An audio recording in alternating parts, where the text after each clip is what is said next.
Thank you very much for having me.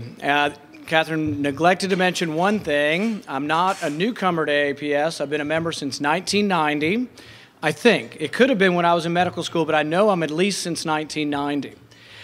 I use a lot of AAPS literature when I talk. In fact, I just met David McCallum a little while ago, but I had called him a month or two ago because I saw something he had written.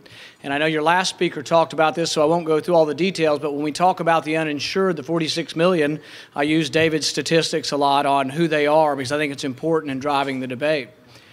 I run for office not because of health care necessarily. It's become a big issue since I've announced. But I tell people the reason I run for office is we're drowning in a sea of debt. The debt is consuming our country. It's getting to the point where it's unmanageable, and I fear the consequences of the debt. The deficit this year will be 13% of gross national product. Federal spending is at 28% of gross national product. We're spending money at $53,000 a second. Interest alone on the national debt is $30 billion a month. It's hard to even conceive. Last year, in the midst of the crisis, we doubled the monetary base. There's a great curve from the Federal Reserve, and Art Laffer had it in the Wall Street Journal, and you see along the x-axis the monetary base, and then in a 3-month period it shoots through the roof. The inevitability of increasing the money supply will be rising prices. What I tell people is that message is a pretty simple message, and I think we can win elections on it. There are two ways you can win an election in Kentucky or any other state. You can run as a conservative in the primary, and then when you get to the general election, you can moderate your message and tell people, you know what, I'll get you your pork barrel projects for Kentucky, I'll get you what you need, and no consequences. But there's another way of running, and that's to stick true to our message, but to articulate our message in a way that appeals to people who haven't been coming to the Republican Party.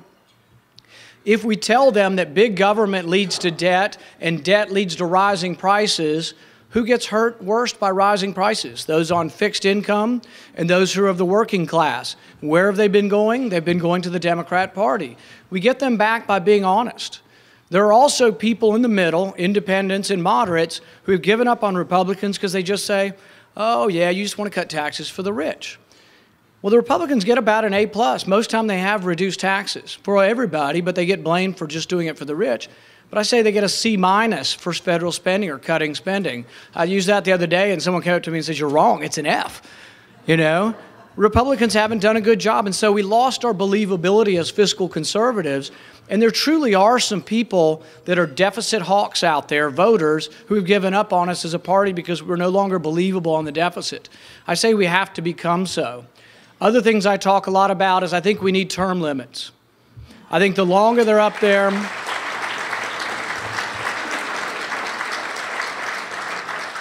the more they're corrupted by the system. And some say, oh, your dad would have to come home. And I say, you know what? I think he's the greatest representative, the most dynamic, uncompromising person we've ever had. But even the trade-off of having him come home after a certain time would be worth having term limits because the system is messed up, and it's the only way we're ever going to improve it. We need rules. I think 2 6-year terms in the Senate and 6 2-year terms in the House is plenty. The other rule I think we need, and it's an old-fashioned idea, people talked about it 20-some-odd years ago, is I think we have to have a balanced budget amendment. The politicians can't be trusted. They will never balance the budget. We'll never get anywhere because Republican and Democrat alike, they bring projects home for their districts and states, and it never gets any better. Contrast that with the states. 30 out of 50 states have a balanced budget amendment. In Kentucky, we have it. We bicker back and forth, Republican and Democrat, but at the end of the day, by legislation, we have to balance our budget. Contrast that with California. Everyone in this room is going to be bailing out California. You mark my words. Within a year, they're going to be so short of money, there'll be a special tax probably just to bail out California. Contrast that with the federal government, where the debt's going to be $1.75 trillion. They can't even borrow enough anymore. We owe $800 billion to the Chinese, $700 billion to the Japanese, $100 billion to the Saudis, $100 billion to the Taiwanese. The list goes on and on. We used to be a great country where we exported goods. You know what our #1 export is now? Debt. We sell our debt. How much longer will they continue to buy our debt? When they quit buying our debt, we'll print money. When we do that, we'll destroy the currency. We live in dangerous times. I'm reminded of Thomas Paine in 1776. He's with George Washington. They're retreating from Boston and New York. They're into New Jersey, and George Washington sends him back to Philadelphia to write a pamphlet called Crisis. And in that, Thomas Paine begins by saying, "These are the times that try men's souls." I think we live in those times again. I think it's a desperate time. I see it in the face of my patients, Republican, Democrat, conservative, liberal. There's a worry out there. We have to do something about it. I'm going to do my piece. I'm going to go out. I'm going to tell it like it is. And the interesting thing is we actually have a chance as well. We've raised $1 million so far.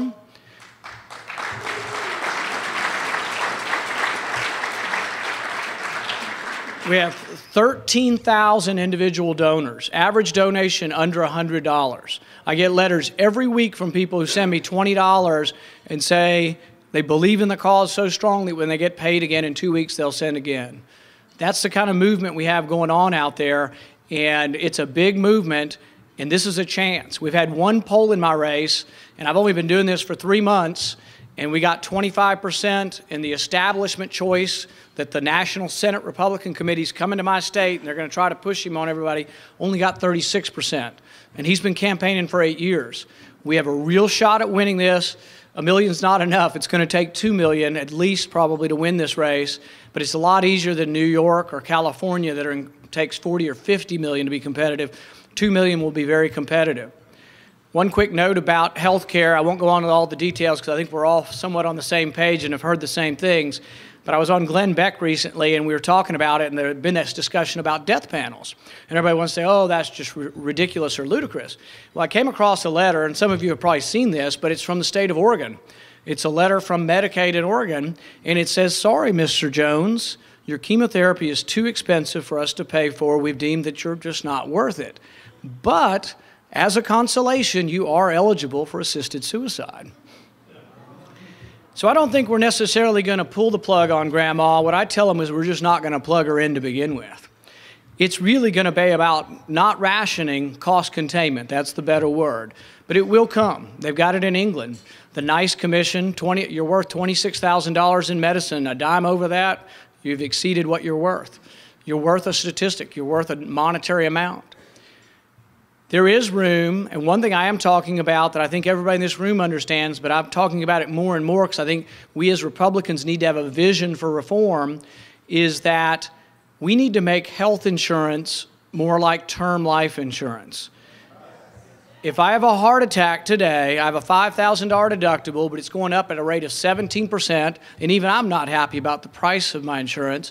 If I have a heart attack and survive, my contract ends in December, they're going to double or triple my rates. Imagine if I made $20,000 a year, how unhappy I'm going to be if I have a heart attack. People are unhappy about it. We can't stick our head in the sand. But if you had term life insurance, I have term life insurance, I have a heart attack and I survive, my rate doesn't change because I have a 20-year contract. You need multi-year contracts. They would be very inexpensive, but the only way you get to them, and we have to convince people, and this is counterintuitive, they have to have high deductibles. Not just 2, not just 5. I'd love to have a $20,000 deductible. I want to be protected against a car wreck, cancer, something catastrophic. But even $5,000 isn't truly, a catastrophic plan because even within that, they force the insurance company to sell me a lot of things within there. There are ways, but we have to have a vision, and our vision for health care reform has to be promoted because if we just oppose Obamacare, we'll lose the public. We need to oppose it, and we need to nitpick it and go after it, and I think we've slowed it down enough that it's not going to be as bad, but my prediction is you'll get 4 or 5 Republican senators to vote for it, you'll get a handful, 10 or 15 Republican congressmen, and they're going to pass mandates. It's going to be Romney kind of plan they did in Massachusetts, and that's what we're going to get, I think, within 2 months. It's not a good prediction, but that's what we're going to get. But we don't give up the fight. There are places you can win. I hope you'll think about my race, and I hope you will consider going to my website, which is randpaul2010.com. Thank you very much for having me.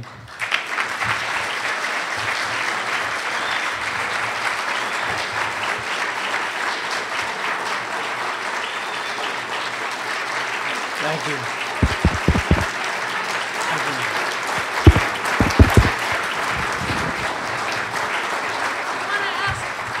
ask Dr. Paul to stay with us for a couple minutes. We have time for some questions. Jeremy has a microphone coming around with your questions. So we see right in the back, Jeremy.